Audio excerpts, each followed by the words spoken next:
जनजाति सबको सम्मिलित किया गया है। और अब उनको क्या चाहिए? आप नारी का अपमान करते हो, नारी शक्ति का अपमान करते हो। आपको है राजद में तो आधी आबादी से ज्यादा नारी को खड़ा करो मतदान में। ये राजद के नेताओं को, ये जदयू, हमारे जो कांग्रेस के, ये इंडी गठबंधन के नेता, इनको क्या हो गया है? कोई मंत्री सनातन धर्म को गाली देता है, कोई सनातन का, ये इंडी ठगबंधन के लोग सनातन धर्मावलंबियों को गाली देता है।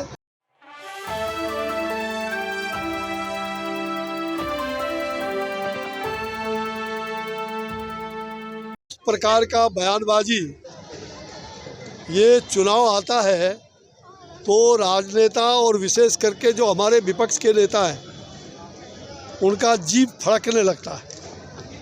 उलट पुलट बयान और गलत बयान, गंदे बयान देते हैं। ये अत्यंत ही दुर्भाग्यपूर्ण है।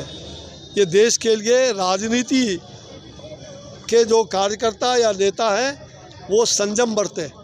जिस प्रकार का बयान पिछले दिनों मैंने देखा, अब कोई ठाकरों पर बयान दे रहा है, कोई विभिन्न जातियों पर दे रहा है। ये जातियों के बारे में द्वेष फैलाना, ये राजद का संस्कार है।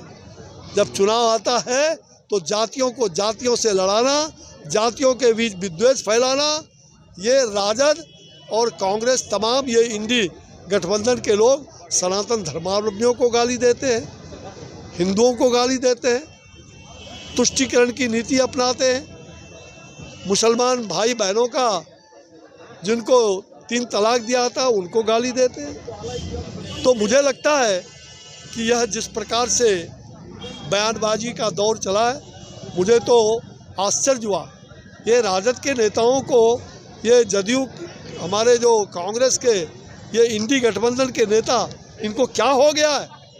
कोई मंत्री सनातन धर्म को गाली देता है, कोई सनातन का, ये इंडी ठगबंधन के लोग सनातन धर्मावलंबियों को गाली देता है। उतना ही नहीं, कल तो एक बिहार के राजद का नेता, उसने तो महिलाओं के बारे में कितनी अभद्र टिप्पणी की। उनके घर में भी माँ बहन है, सबके घर में माँ बहन है।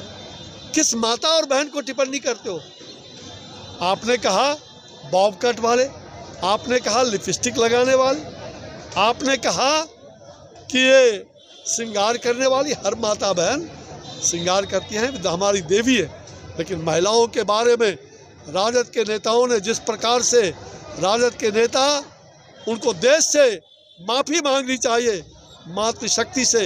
एक तरफ प्रधानमंत्री और सभी दल मिलकर के नारी शक्ति वंदन और अभिनंदन किया। नारी शक्ति वंदन विधेयक पास हुआ, भारत की राष्ट्रपति ने उसको मुहर लगा दिया। और आज कहा जाता है कि नारी शक्ति वंदन, ये विधेयक, उसमें धोखा है, जबकि उसमें अनुसूचित जाति, जनजाति सबको सम्मिलित किया गया है। और अब उनको क्या चाहिए? आप नारी का अपमान करते हो, नारी शक्ति का अपमान करते हो।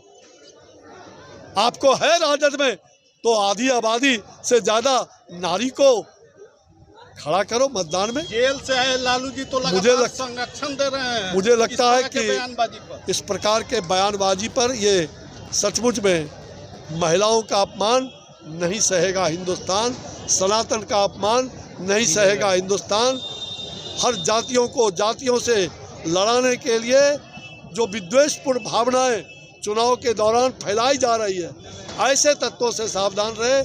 ऐसे राजद के नेता हों या कांग्रेस के नेता हों या इंडी के नेता हों, किसी को भी, किसी भी धर्म, किसी भी संप्रदाय, किसी भी जाति के बारे में कोई भी अधिकार आपको संविधान में बाबा भीमराव अंबेडकर ने नहीं दिया है। जो इस प्रकार के विद्वेष फैलाते हैं, वो संविधान विरोधी हैं और निश्चित रूप से असंवैधानिक काम कर रहे हैं और लोकतांत्रिक काम कर रहे हैं।